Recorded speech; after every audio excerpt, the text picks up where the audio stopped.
지금 우리가 살아가는 이 시대를 이야기할 때요.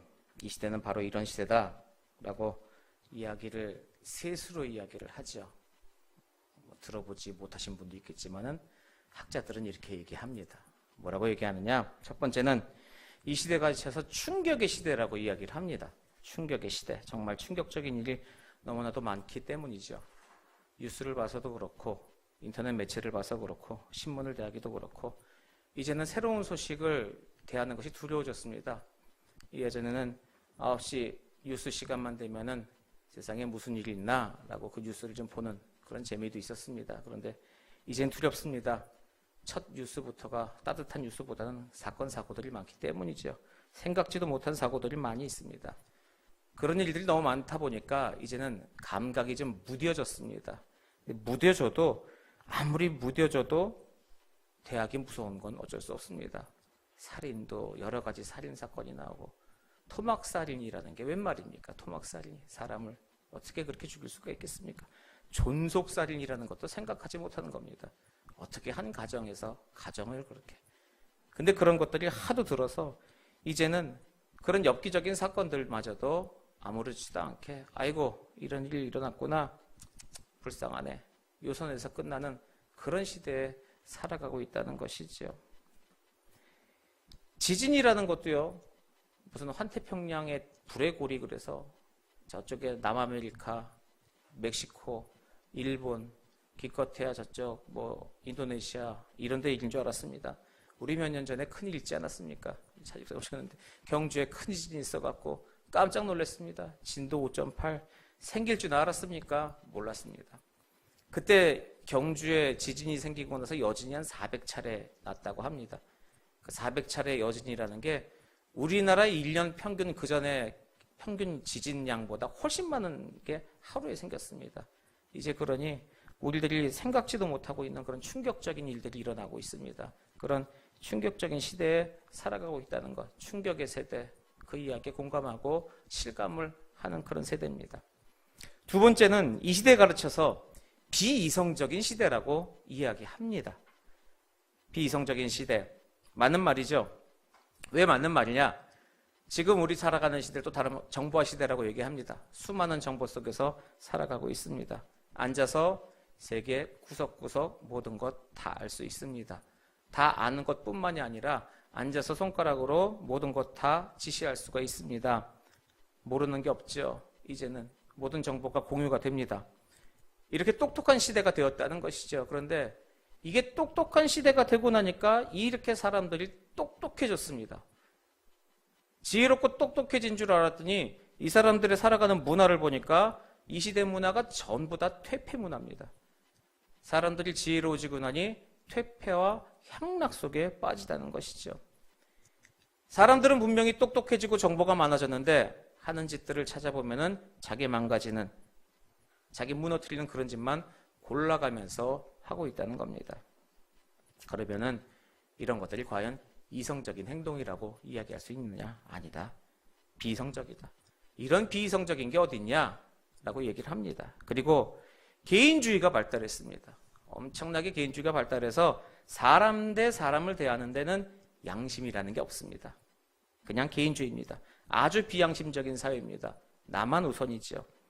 이성적이고 비양심적이고 이거 합쳐서 비인간적인 시대라고 이야기를 합니다. 살아가기 힘든 세상입니다. 내가 이겨내지 않으면 아무도 도와주지 않는 그런 세상이죠. 세 번째입니다. 이 시대를 가르쳐서 불신의 시대라고도 이야기를 합니다. 불신의 시대. 온통 거짓말투성입니다. 이제는 개인 한 사람당 1개 이상의 휴대폰을 가지고 다닙니다. 이제는 전화기가 집에 있으면 부자였습니다. 그 전화가 굉장히 소중한 것이죠. 나의 급할 때 연락도 할 수 있고. 근데 이 전화가 이제는 소중한 것만 되지 않았습니다. 그 전화를 통해서 거짓말이 오가죠. 무엇입니까? 보이스피싱. 목소리로 낚시질을 한다는 겁니다. 무엇을 낚시질 합니까? 목소리로 사기쳐서 돈 뺏는 일이 상행하고 있습니다. 계속해서 발달하고 있습니다. 우리들이 상상하는 이상으로 발달하고 있죠. 도무지 믿을 수가 없습니다. 길 가다가 할머니가 무거운 보따리를 들고 가도 내 자녀에게 할머니의 무거운 보따리를 들어주라고 얘기를 할 수 없는 세상이 되었다는 겁니다. 그거 들어다 주다가 무슨 봉변을 당할지 모르기 때문이죠. 이런 세상에 살고 있습니다. 한 가지 예를 들겠습니다. 이 세상이 얼마나 단적으로 그렇게 불신의 시대, 비참한 모습을 가지고 있느냐. 자, 이 시대 부도가 파산하는 사람들 있지 않습니까? 장사를 하다 부도가 나고 파산합니다. 그런데 어떤 사람은 재기하고 어떤 사람은 재기하지 못합니다. 그러면 누가 재기를 한 삶을 삽니까? 파산내고 뒤로 돈 숨겨갖고 뒤로 이렇게 숨겨놨다가 나중에 그 사람이 재기하는 걸까요? 그 사람들의 삶을 쭉 지켜봤더니 아니라는 거죠. 그런 사람들은 재기 못하더라는 거예요. 재기하는 사람은 어떠냐? 신용 있는 사람이에요. 그간의 삶에 돈 다 날리더라도 신용 있는 삶을 살아온 사람들은 다시 일어나더라는 겁니다. 그런데 아무리 돈 많이 꽁쳐놔도 신용 없이 살아온 사람들은 절대로 못 일어난다는 것입니다. 그러니까 분명히 기억하시기 바랍니다. 이 시대에서 이야기하는 경제, 불신의 시대의 경제에서도 얘기하는 교훈이라는 것이 있습니다. 돈 떨어져서 못 일어나는 것이 아닙니다. 믿지 못해서, 안 믿어서 끝나는 겁니다. 믿을 수 없어서 끝나는 겁니다. 이게 바로 불신의 시대입니다. 우리가 이런 시대를 살아갑니다. 정말로 아까 얘기했던 충격의 시대, 정말 무섭지 않습니까? 살아가는데 충격적인 사건, 비이성적인 시대, 나를 믿어주는 사람이 없습니다. 나도 믿을 수 있는 사람도 없죠. 두렵습니다. 힘듭니다. 그리고 세 번째, 불신의 시대, 믿을 수 없는 세대가 됐습니다. 불안합니다. 자, 이 모든 세대를 통합해서 그럼 한마디로 뭐라고 얘기하겠습니까? 머릿속에 단어가 하나 떠오르지 않습니까? 이것보다 더 확실한 말세 징조가 어디 있겠습니까? 바로 말세지만 말세입니다. 그래서 성경에서도 이 세상의 때를 이야기합니다. 이 만물의 마지막 때, 말세라는 것에 대해서 얘기하죠. 마태복음 24장에요. 그 이야기 중에 세계적인 징조들을 이야기하고 있습니다. 지진, 기근, 전쟁, 거짓 선지자, 불법이 횡행하고 아주 이 모든 것들이 충만합니다. 충만이라는 단어를 쓰기 죄송할 정도로 이 땅에 그런 일들이 충만합니다. 또 말세가 되면요, 그런 것 말고 이런 개인적인 징조도 있습니다. 디모데후서 3장에 나오는 말씀입니다. 자기를 사랑합니다. 돈을 사랑합니다. 교만합니다. 자기 자신 자랑하는 삶을 삽니다. 불효합니다. 자, 뭐가 모자랍니까? 지금 말씀드린 성경의 말세지말의 상황하고 우리 지금 겪고 있는 상황하고 무엇이 성경에 비해서 우리의 삶이 모자랍니까? 아주 넘치도록 충만하죠. 충분히 말세의 현상이라고 이야기할 수 있는 것입니다. 지금 들었던 우리 세 가지의 이야기들, 누군가 얘기했던 그런 충격의 시대, 비이성적인 시대, 불신의 시대라고 얘기하는 이것들을 한번 보십시오. 어떻게 말세가 아니라고 이야기하겠습니까? 성경은 분명히 마지막 때라고 이야기를 하고 있습니다. 그리고 우리가 세상 돌아가는 상황 봐도 분명히 마지막 때입니다. 말세입니다. 믿는 사람뿐만이 아니라 세상에서도 하는 얘기가 있습니다. 무슨 얘기냐면은 그 유명한 시계가 있습니다. 세상 사람들이 얘기하는 뭐냐면 그 둠스데이 클락이라고, 이걸 해석하면은 뭐냐면 운명의 날 시계라는 거예요. 운명의 날 시계. 미국의 과학자들이 만든 겁니다. 이게 뭐냐? 이 시계가 흘러가고 있는데 이제 자정이 되면은 지구가 끝장나는 거랍니다. 이제 자정이 되면 종말이 되는 거래요. 그래서 이 세계적으로 똑똑한 사람들이 모여서 세계의 정치, 경제, 사회 전반적인 상황을 보고 판단하고 종합적으로 고려하여서 자, 지구의 종말, 자정까지 몇 분 남았다라고 그것을 시간으로 표시해 놓는 겁니다. 그 시간으로 표시했다는 게 5분 전입니다. 얼마 전에 3분 전이라는 얘기도 들었습니다. 근데 그 1분의 단위가 뭔지 모르겠지만 그만큼 경각심을 주는 거겠죠. 운명의 날이 5분, 3분 남았답니다. 이제는. 그러니 세상 사람들도 말세가 다가왔다는 것을 알고 있는 것이죠. 자, 그리고 성경에서 분명히 이야기하고 있습니다. 그러니까 우리가 잊지 말아야 할 것이 무엇이냐라는 것. 이 시대를 살아가는 우리들이 정말 우리들의 믿음의 근본 안에서 우리가 잊지 말아야 할 것은 무엇이냐? 우리가 이 마지막 때를 살아가고 있다는 이 사실을 명심하라고 성경에서 이야기하고 있는 것입니다. 잊어버리지 말라는 거예요. 지금이 말세의 시대고 거기를 우리가 살아가고 그것이 우리들의 인생이라는 것을 기억하라는 겁니다. 겁주려고 그러는 것이 아니라 이것이 사실이라는 겁니다. 절벽을 향해서 달려가고 있는 사람에게 이야기합니다. 아저씨 조금 더 가면 절벽이에요. 조심하세요. 이 사람은 멋진 절경이 있는데 왜 다 겁주려고 그래? 겁줘서 못 가게 하려고? 겁주는 게 아니라 아저씨 떨어져요. 이 사람 봐라. 젊은 사람이 겁주려고 그러네. 무서운 얘기한다고 무조건 겁주는 게 아니라 있는 사실을 있는 대로 그대로 이야기하는 것입니다. 제 이야기가 아니라 성경의 말씀이라는 거죠. 자, 성경에서 분명히 이야기합니다. 오늘 본문에서 마지막 때를 이야기하시죠. 우리가 신앙적으로 각성해야 될 것, 그리고 그 주시는 하나님의 말씀을 우리가 잘 깨달으면은 우리들에게 어떤 분명한 큰 은혜가 있다. 그러니 지금 이 말씀 우리에게 주시는 겁니다. 겁박이 아닙니다. 협박이 아닙니다. 은혜를 위하여서 우리들에게 주시는 하나님의 말씀이라는 것이죠. 자, 절대로 마지막이다. 끝장이다. 아니 어떻게 예수님께서 하실 일이 없으셔서 인간들 겁박하시면서 그러시겠습니까? 아닙니다. 이거 들으면 뭔가, 이거대로 행동하면 뭔가 우리에게 큰 은혜가 있으니까 그 말씀을 주시라는 거죠. 그게 뭡니까? 마지막이라고 생각하고 살라는 거예요. 마지막이라고 생각하고. 그 마지막이라고 생각하고 살아가는 그 믿음의 삶 속에 하나님의 은혜가 있다라고 오늘 말씀하고 계시는 겁니다. 그래서 말씀하십니다. 뭐냐? 이 마지막 때라는 것을 세상 사람들도 압니다. 그리고 믿음을 갖고 있는 우리도 압니다. 그래서 오늘 본문에서 이야기하신 그 32절에 이것은 일종의 탓하는 말씀으로 하시는 겁니다. 우리들에게 탓하시는 말씀이에요. 자꾸 마지막이라는 것을 잊어버리고 살려고 하니 그런 불신앙적인 모습, 믿지 못하는 모습, 그런 모습이 절대로 있어서는 안 된다고 말씀하는 겁니다. 너희들 봐라. 이거 봐도 모르는 사람이 있냐. 무화과 나무가 점점 가지가 연해지고 나뭇가지 잎사귀를 낸다. 그러면 여름이라는 것 너희도 알지 않느냐. 너희들 그렇게 사실 잘 알면서 이 시대를 봐라. 이 시대를 보면 왜 말세인지를 모르느냐. 무화과 나무 보고 여름철이 돼가는 것을 알듯이 지금 날씨 선선해지고 하늘에 하늘 색깔만 봐도 틀리지 않습니까? 저는 너무 가슴이 털려요. 봄, 여름, 가을, 겨울 하늘 보면요 색깔이 틀립니다. 가을은 똑같은 하늘인데 더 파랗고 높아요. 무슨 저는 과학적인 거 얘기하고 싶지 않습니다. 그냥 그거 보면은 가을이구나 느낍니다. 그런 것을 알듯이 지금 말세지 말이 이 세대가 돌아가는 걸 보면 이때가 말세인 줄을 깨달으라는 겁니다. 이것이 마지막이라는 것을 분명히 깨닫고 살라는 거죠. 자, 이 마지막 중에 이 말세 중에서도 말세지 말, 다른 말로 표현해서 이것을 종말이라고 얘기합니다. 끝장나는 거죠. 그럼 오늘 말씀 33절에 이렇게 표현합니다. 가까이 이른 줄 알아라. 그러니 인자가 문 앞에서, 그 종말이라는 문 앞에서, 다른 세상이라는 그 문 앞에서 인자가, 그 예수님이 우리 코앞에 왔다는 것을 분명히 인식하고 인지하고 이 시대를 살아가라는 것입니다. 그러면은 이 마지막 때가 도대체 뭐냐는 거죠.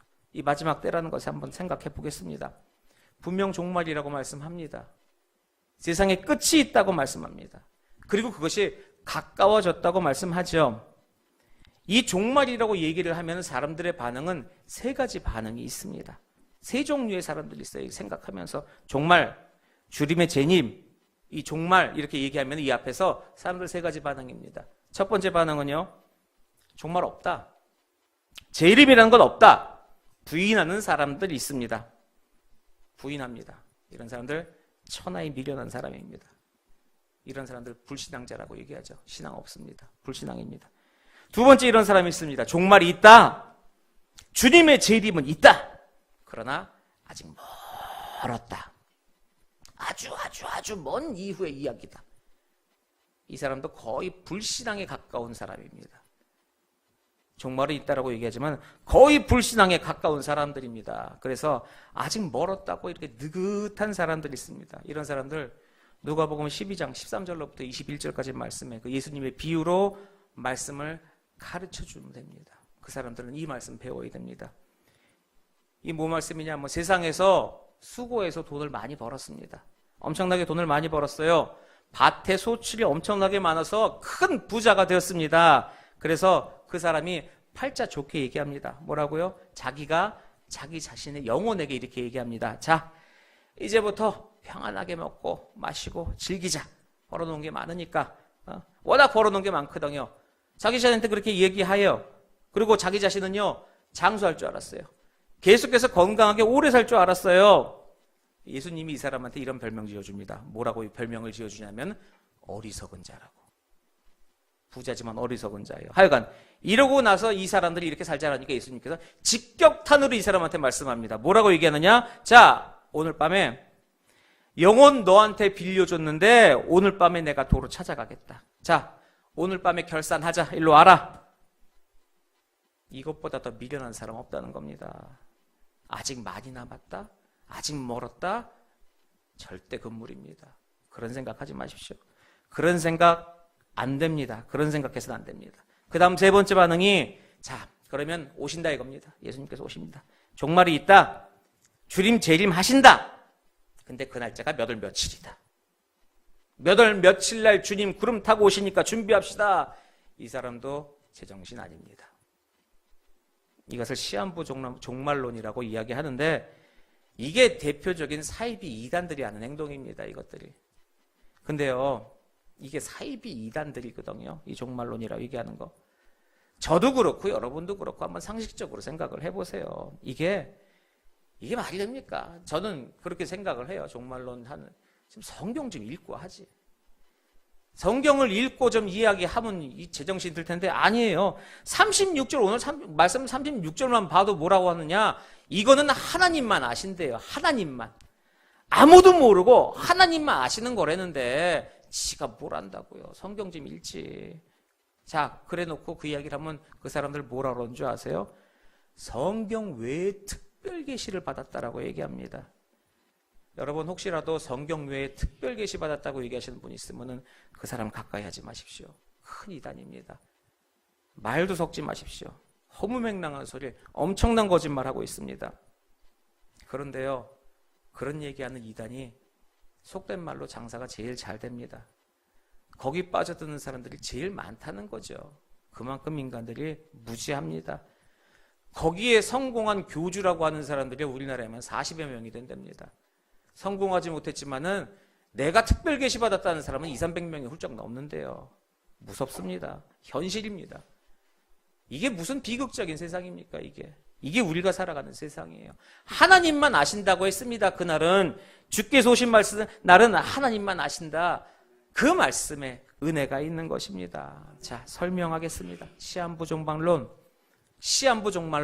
분명히 오시죠. 오십니다. 근데 언제 오신다는 거냐 이거예요. 만약에 언제 오신다는 거 그 자체 입으로 얘기한다면요, 그건 사단에게 잡힌 영입니다. 날짜 모릅니다. 하나님만 아신다는데 중간에 왜 가르쳐 주겠습니까? 하나님이 자기만 한다고 얘기해놓고 너는 특별한 내 사랑이니까 내가 알려주겠다. 그러실 분이면 하나님께서 한 입으로 두 말 하시겠습니까? 아니요, 절대 그런 일 없습니다. 그런 사람들이랑 사귀지 마세요. 아직 멀었다라고 얘기하는 사람이 있습니다. 아유, 아직 정말 멀었어. 그날이 언제인데 지금까지. 그날도 큰일 날 사람들입니다. 언제 오신다. 그것도 안 되는 사람들이지만 아직 멀었다. 그것도 안 돼요. 근데 정말 성령 충만한 종말론자들이 있습니다. 성령 충만한 종말론자들. 종말이라는 것을 이렇게 생각하고 이렇게 대하는 거야 라고 우리에게 어떤 표본적인 삶을 보여주는 그런 사람들이 있긴 있다는 거죠. 그 사람들이 누구냐? 바로 그 사람들이 초대교회 사람들입니다. 초대교회 신앙을 갖고 있던 초대교회 성도들입니다. 기억하세요. 그들은요, 온 세상에 어떠한 것을 줘도 소용없습니다. 그들의 생각은 오로지 재림입니다. 주님께서 다시 온다는 그 재림의 소망만을 붙들면서 살아갔어요. 그 초대교회 성도들이요, 기독교 역사상 가장 능력 있는 공동체였습니다. 지금까지도 마찬가지, 이전도 마찬가지. 그때 이후에 가장 능력 있는 공동체는 그 초대교회 공동체밖에 없었다는 겁니다. 그게 주림의 재림입니다. 이것이 주림의 재림을 생각하고 그 재림을 내 마음에 담고 있는 신앙인들, 그 모습이고 그들에게 오는 가장 큰 능력이라는 것을 그들이 직접 보여줬다는 겁니다. 초대교회 성도들이. 그들의 마음속에 오직 소망, 오직 내 마음속에 붙잡고 있는 것은 오로지 하나, 주님의 재림이었습니다. 자기 목숨보다 더 소중한 것은 주님의 재림이었어요. 하늘나라가 다시 한번 열린 그 하늘나라의 주님의 재림이었다는 겁니다. 그 하나만 붙잡고 살았습니다. 그게 정말 성경 내용이는 그 말씀이고, 그게 바로 성경이라는 것이죠. 이 세상 역사를요, 하나님께서 모두 마무리하시고 성경책 마지막 책 계시록으로 이렇게 마무리하시면서요, 계시록 22장 20절에 예수님께서 뭐라고 말씀하셨냐면요, 진실로 내가 속히 오리라 라고 말씀을 하셨습니다. 성경의 마무리는요, 예수님 재림입니다. 그래서 초대교회 성도들은 주님 재림하신다 이 말씀 붙들고 사는 거예요. 그래서 고린도전서 16장 22절에 보면은 아멘, 주 예수여 오시옵소서. 이게 초대교회 성도들의 신앙 고백이었습니다. 그래서 주여 오시옵소서, 주여 오시옵소서, 이걸 헬라어로 마라나타라고 이야기를 하는 거예요. 많이 들어보셨잖아요. 마라나타, 마라나타. 오직 이것만 붙잡고 살았다는 겁니다. 오죽하면 초대교회 성도들, 그 공동체들 성도의 별명이 마라나타 공동체겠습니까? 저 사람들은 예수밖에 몰랐어요. 주님의 다시 오실 재림밖에 몰랐다는 겁니다. 물론 살아가는 환경이 너무나도 힘들었어요. 땅 파고 카타콤 해갖고 지하에서 한참 살았잖아요. 햇빛도 못 보고요. 목숨을 위태롭게 하는 여러 가지 세력들, 그것뿐입니까? 어떻게든 살아가는 모든 환경들이 인간답지 않은 환경에 살았어요. 지금 저희들의 삶, 여러분 송구한 말씀이지만 힘드시죠, 사시는데. 지금 너무나도 힘들다고 얘기합니다. 경제적으로, 물질적으로, 생활적으로 사람들과의 관계 정말 힘들죠. 초대교회 이 신앙 갖고 있던 이 카타콤 성도들에 비하면 우리는 너무나도 행복한 겁니다. 여러분 혹시 지하방에 살아보셨나요? 비 오면 물 들고 햇빛들 안 들고 곰팡이 들고 맨날 병 들고 지하에 있으면 아토피에 못 삽니다. 그러니 똑같은 건물 5층짜리 건물에 지하 1층은 세가 싼 거예요. 왜 싸겠습니까? 사람들이 안 들어가니까 그렇죠. 근데 모든 사람들이 지하에 땅굴 파고 살았대요. 지금처럼 뭐 좋아서 제습기가 있고 아니에요. 물 줄줄 흐르는 데서 자꾸 곰팡이와 벗살면서 먹을 것 없어서 쥐잡으러 다니고 안 봐도 뻔하지 않습니까? 씻기를 하겠습니까? 어떻게 살겠습니까? 그런데 그런 생활에서 살면서 아멘 주 예수의 오시옵소서 마라나타 마라나타 그날을 기다리면서 살았다는 거예요. 그 공동체입니다. 그러다 보니 더 성령 충만해질 수밖에 없는 거죠. 우리들이 바라는 것은 그거밖에 없어요. 이제는 주님이 오실 그날밖에 잡을 게 없다는 겁니다. 그래서 재림에 대한 신앙에 대한 이해가 그렇게 강력했다는 겁니다. 어쩌면 우리를 향한 하나님의 사랑이 너무나도 크신지 몰라요. 우리가 배부르고 등 따시고 돈 쌓아놓고 떵떵대고 살았으면 하나님의 은혜를 갈망할 수 있을까요? 아니요. 그렇지 못할 수도 있죠. 물론 있는 가운데 충만해도 하나님 은혜대로 따라갈 수 있는 그런 주님의 은혜 넘치도록 있습니다. 하지만 그 사람보다 우리를 더 사랑하시는 겁니다. 그러니 주를 붙잡을 수 있는 기회를 허락하시죠. 하여간 이 초대교회 성도들이 모여서 맨날 하는 말이 마라나타 마라나타 마라나타 주 예수의 오시옵소서 매번 그러고 사는 거예요. 그렇고 주님 재림하시는 그 말씀, 그 마음을 갖고 있는 게 그 마라나타, 주님 오신다는 거예요. 근데 얘네들이 마라나타 마라나타 하면서 살아가는데 자기네들의 신앙생활을 마라나타 하면서도 과거, 현재, 미래 이렇게 세 차원으로 마라나타를 이해했다는 겁니다. 무조건 마라나타 하면 하나, 주 예수 오시옵소서 그거 하나가 아니에요. 자기들 신앙 고백을 할 때는요. 주님께서 나를 구원하시기 위해서 육신을 입고 우리 주님이 오셨다. 마라나타입니다. 십자가에 달려서 나를 구원하시기 위해서 주님께서 오셨다. 과거형 마라나타. 주님이 나 구원하시기 위해서 오셨다. 과거형 마라나타예요. 자, 그리고 현실적으로, 현재적으로 고백할 때는요. 언제요? 바로 지금 이 시간입니다. 성도들이 모여서 주님 앞에 예배할 때 예배 들어가면 무조건 마라나타예요. 주님께서 오셔서 이 예배 자리에 오신다. 마라나타 신앙, 현재적인 신앙을 갖고 사는 겁니다. 그럼 미래는 뭐겠습니까? 나머지 하나, 주 예수의 오시옵소서. 우리들이 나가서 내가 나가서 세상에서 삶을 살 때 이후에 내 삶을 살 때 내 삶 자체에 또 주께서 오셔서 동행하여 주시옵소서. 그리고 결론적으로 하늘나라 들어갈 때 주님의 재림에 우리가 같이 동행할 수 있도록 주님 인도하여 주시옵소서. 마라나타. 과거, 현재, 미래 모든 게 마라나타입니다. 성령 충만이니 이들을 당할 자가 있겠습니까? 못 당하죠. 하늘 아래 최고의 신앙을 갖고 있는 그런 믿음의 사람이고 하나님이 사랑하시는 그런 사람들이 되었단 말입니다. 이게 주님의 재림입니다. 그냥 묵묵히 나중에 지구의 멸망이 오면은 예수님이 오셔서 지구 멸망 가운데 우리를 건져주시겠지. 이거는 일반적인 세상 사람들이 종말 영화 보면서 하는 말입니다. 믿음의 사람들은 주님의 재림이 그게 아닙니다. 보여주지 않습니까? 이후의 이전의 재림, 지금 우리가 함께 하시는 주님, 그 모든 것이 마라나타고 재림의 주님이시라는 거죠. 36절에 말씀드린 대로 언제 오십니다. 근데 언제 오시는지 모릅니다. 이거에 대해서 착각이나 혼선이 있으면 안 됩니다. 오시는데 언제인지 모른다는 것. 또 하나, 이것에 대해서 욕심부려도 안 됩니다. 그래서 이거를 우리가 신앙적인 차원에서 우리들한테 교훈할 때 이렇게 말합니다. 뭐라고 말하느냐? 하나님은 성경을 통해서 모든 은혜를 우리한테 주십니다. 그리고 이 하나를 기억하라고 말씀하십니다. 뭐냐면은 하나님께서 우리들에게 은혜를 주신 것 중에 우리가 알아야 할 것은 알게 하십니다. 그리고 몰라야 할 것은 모르게 하시는 은혜가 있다는 겁니다. 잘 생각해야 됩니다. 그걸 분명히 기억해야 하는 것이죠.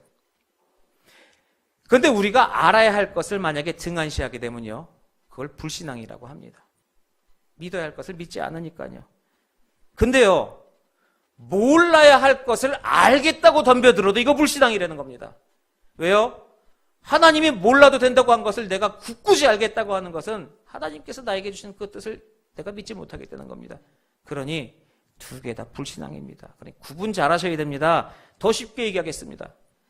저를 놓고 얘기할게요. 저를 놓고. 자, 제가 알아야 할 것을 하나님이 알게 하시겠죠. 그게 뭐냐? 너 죽는다. 알아야겠죠. 언젠간 내가 죽으니까 예, 하나님 알겠습니다. 근데 나한테 너 근데 언제 죽을지 모른다.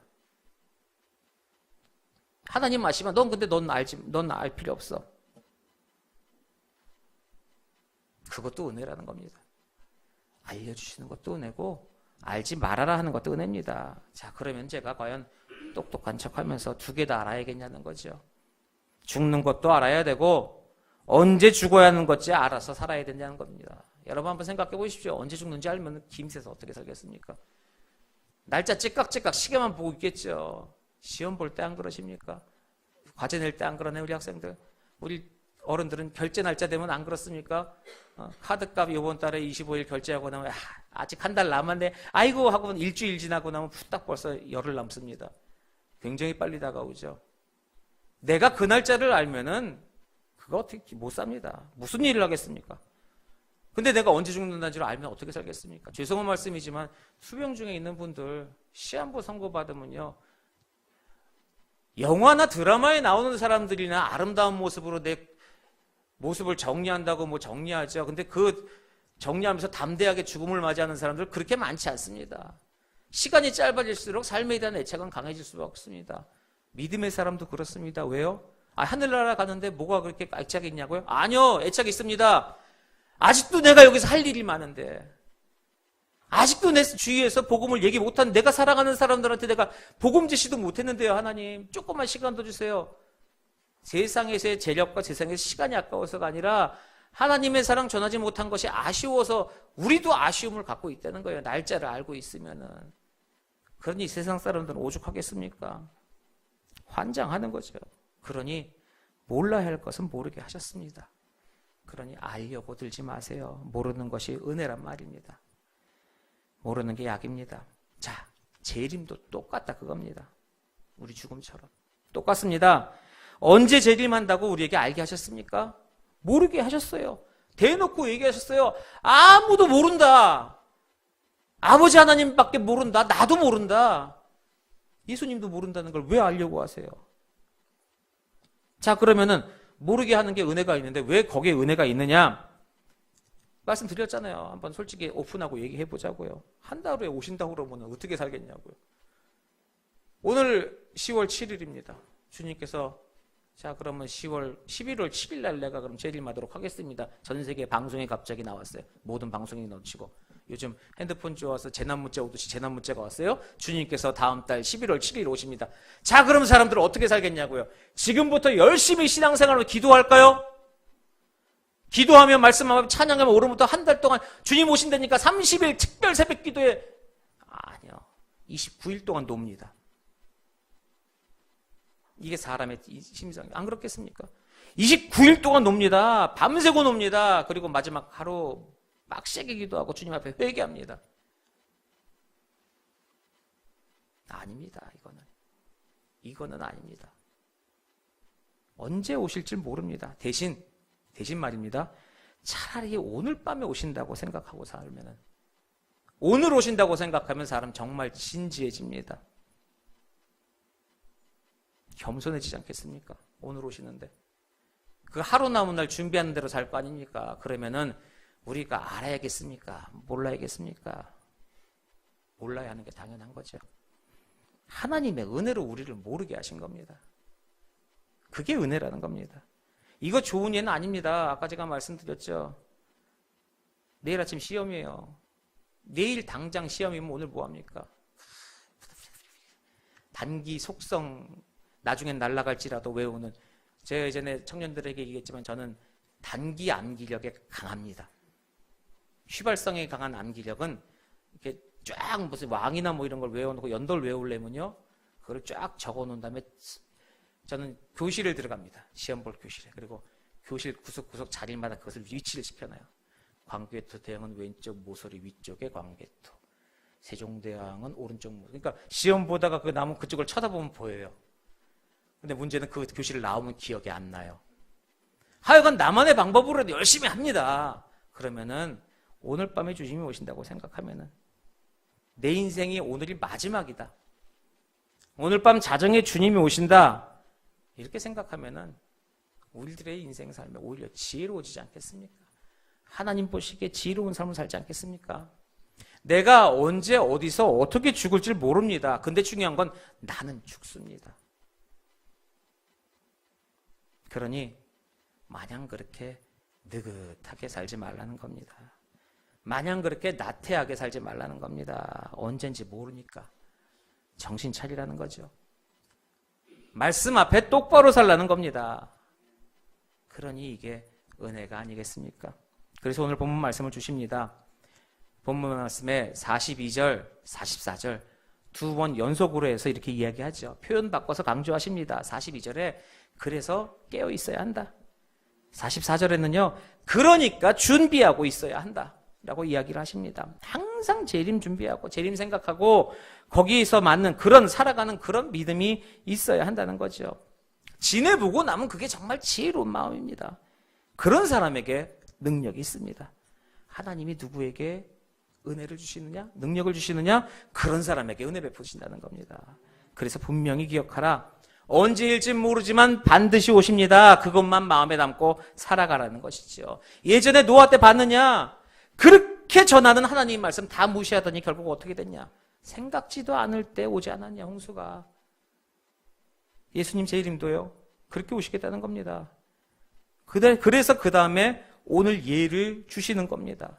오늘 말씀에 있던 거. 밭에서 일하다가, 맷돌 갈다가, 밭은 어딥니까? 집 밖입니다. 집 밖에서 일하다가, 맷돌 가는 건 집 안에서 일하죠. 집 안에서 일하고, 두 사람입니다. 밭에서 일하고, 집에서 일하고, 같이 일하는 두 사람들이에요. 그러니, 일 같이 다니는 사람들 보통 얼마나 친합니까? 마음 맞아 일 같이 다니잖아요. 자, 일해요. 밭에서 일하는 사람도 마찬가지고, 집안에서 맷돌질하는 사람도 있습니다. 맷돌질하면 얼마나 다정하겠어요. 봉잡고 같이 하고 맞아야 되니까. 그런데요, 하나는 데려가고 하나는 안 데려간대요. 하나는 데려가고 하나는 버려둔답니다. 마지막 시간에. 이게 뭔 얘기입니까? 사람 덕볼 생각하지 말라는 겁니다. 31절, 하늘 이 끝에서 저 끝까지. 하나님께서 택하신 자들만 택하시는데 뭘 보고 택하시냐고요? 딱 믿음만 보고 택하십니다. 너 누구랑 친하지? 따라와. 이거 아닙니다. 이거는 우리 사는 세상에서는 있는 겁니다. 착오 없습니다. 조그만 오류도 없습니다. 믿음 보고 딱 택하시는 거예요. 절대 인간적인 세상에 덕보려고 하지 말아라. 하나님 앞에서 이렇게 말씀하시는 겁니다.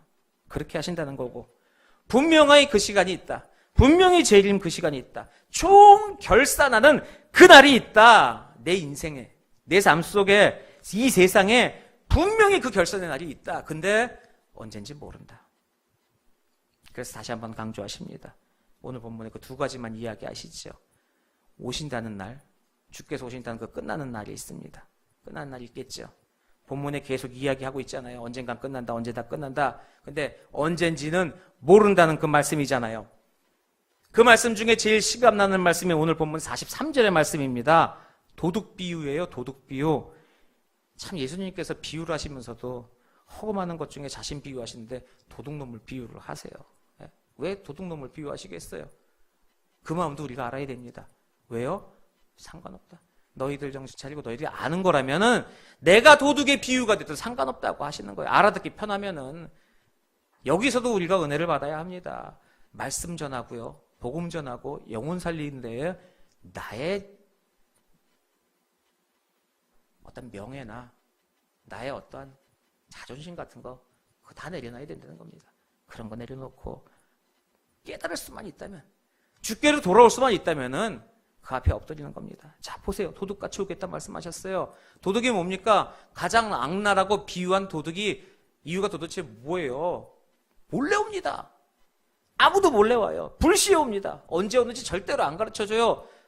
궤도 루팡이나 몇 달 며칠 뭐 한다고 그거 절대로 영합니다. 가르쳐주고 와서 하면 바본가? 아유 아니야. 몰래 옵니다.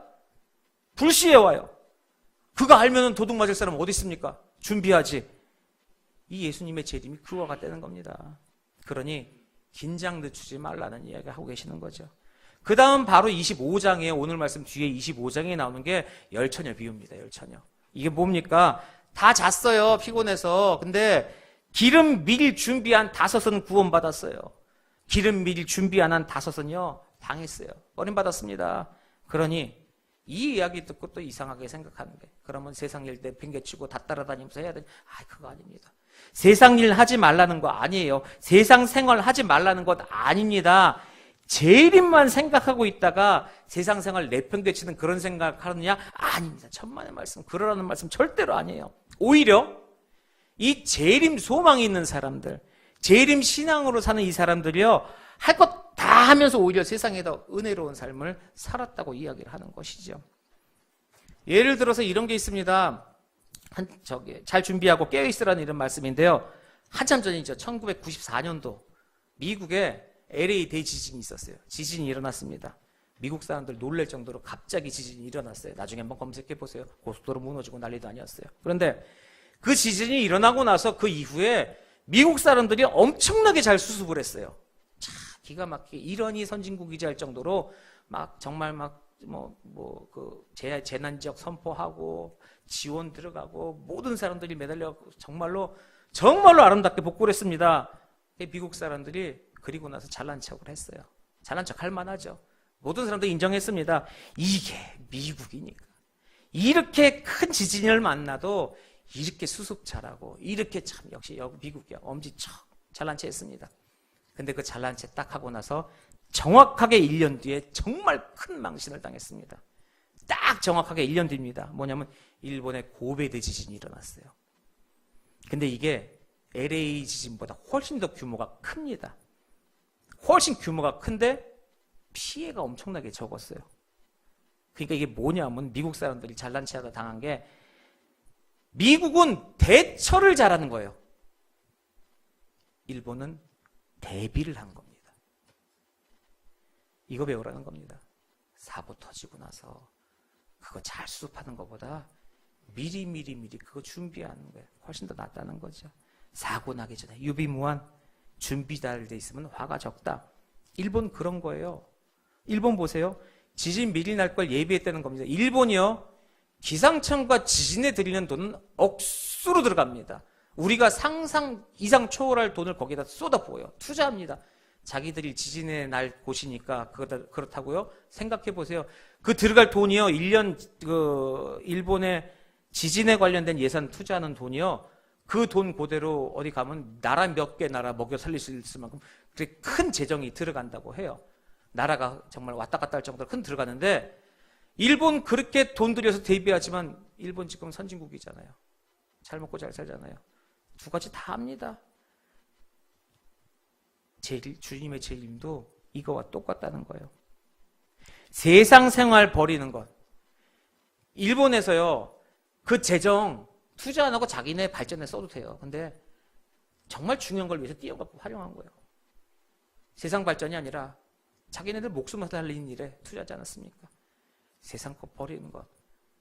주의 재림을 위해서 세상 것 버리는 것이 오히려 세상 생활을 훨씬 더 능력 있게 할 수 있다는 그런 모습이라는 겁니다. 우리는 아닌 것 같지만요.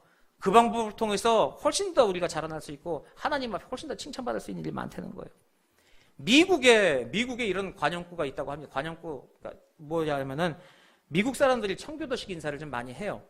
청교도 국가이기 때문에 뭐라고 인사를 하냐면은 서로 이제 신앙에 대한 얘기죠. 뭐 신앙 나태해지지 말자 뭐 이런 뜻입니다. 만나면은 이렇게 얘기한답니다. 주님 언제 오실까요? 청교도들이 주님 언제 오실까요? 그러면은 반대쪽에서 꼭 대답한대요. Perhaps today.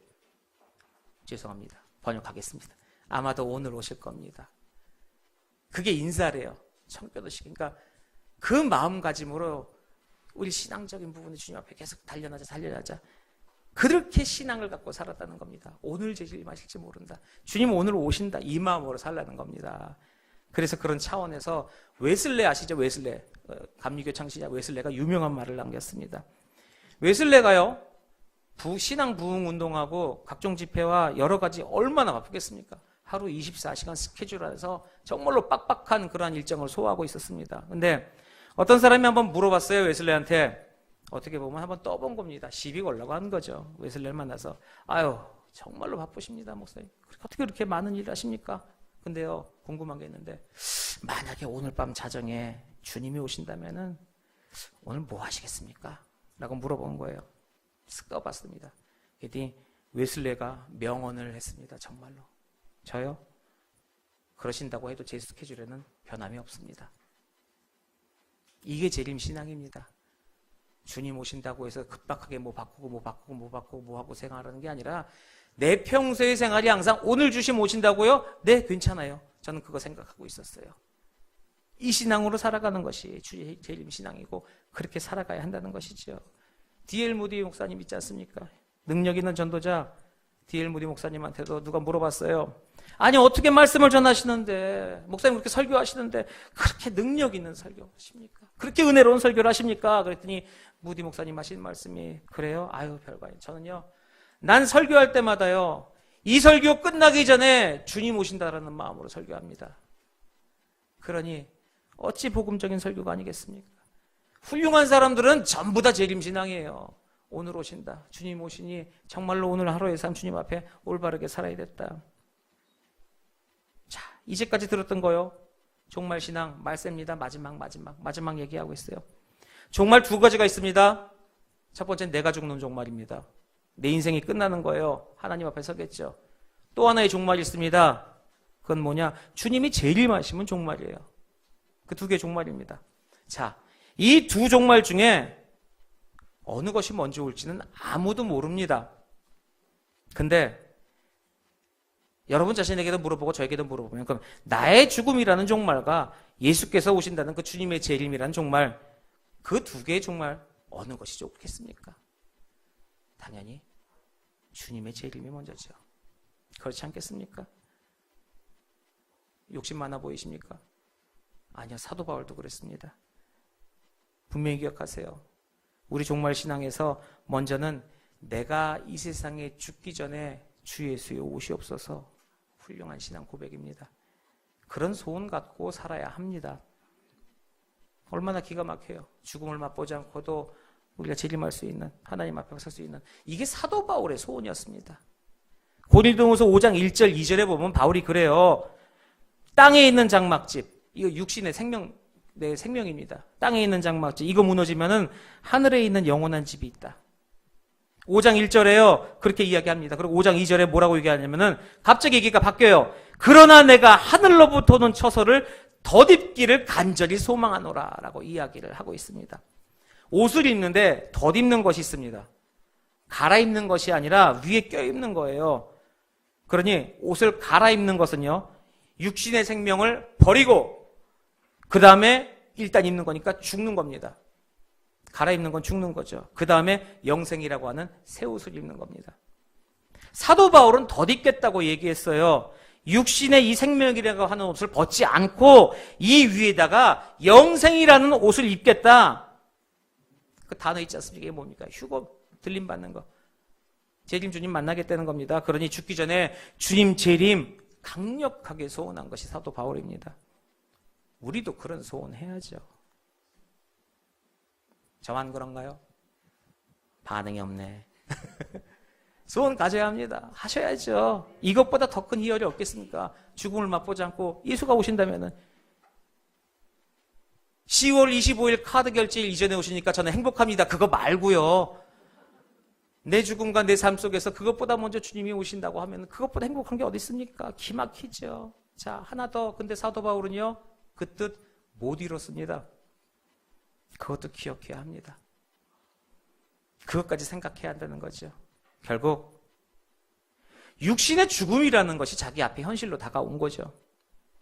그래서 정말 사랑하는 자신의 아들, 그러니까 아들 디모데, 믿음의 아들, 그 디모데한테 이 소중한 디모데라는 자기 정말로 제가 아끼는, 자신이 아끼는 그 아들한테 유언과 같은 말씀을 남깁니다. 그게 뭐냐? 디모데후서 4장 6절부터 8절까지의 말씀입니다.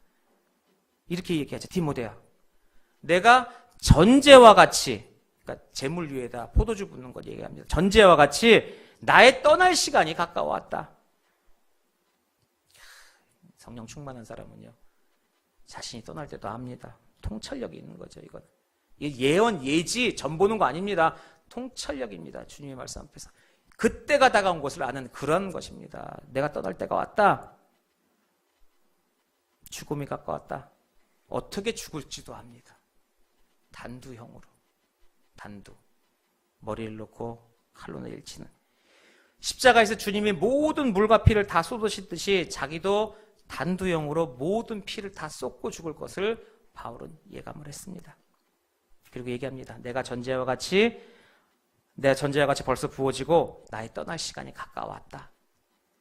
그러니 내가 선한 삶을 싸우고 나의 달려갈 길을 마치고 믿음을 지켰으니 이제후로는 나를 위하여 의의 면류관이 예비되었다.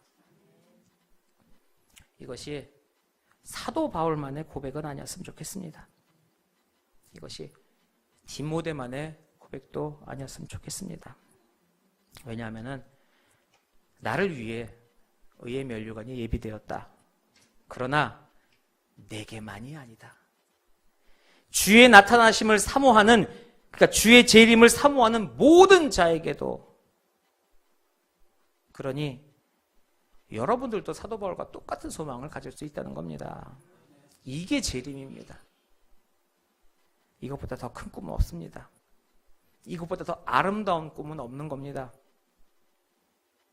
이것보다 더 훌륭한 소원은 없는 것입니다. 그러니 이것이 여러분과 저에게는 현실이 될 것입니다. 그리고 여러분과 저에게는 하나님 그 의의 면류관을 주실 것입니다. 그리고 그 생각만 하고 사는 사람들, 오늘 이 자리에서 주님을 예배하고 그 재림의 소망만을 갖고 살아가는 그 우리들에게도 하나님께서 베푸시는 그 신령한 은혜와 복이 있다는 겁니다. 이 은혜와 함께 하시는 여러분 되시기를 주님의 이름으로 축원합니다. 기도하겠습니다.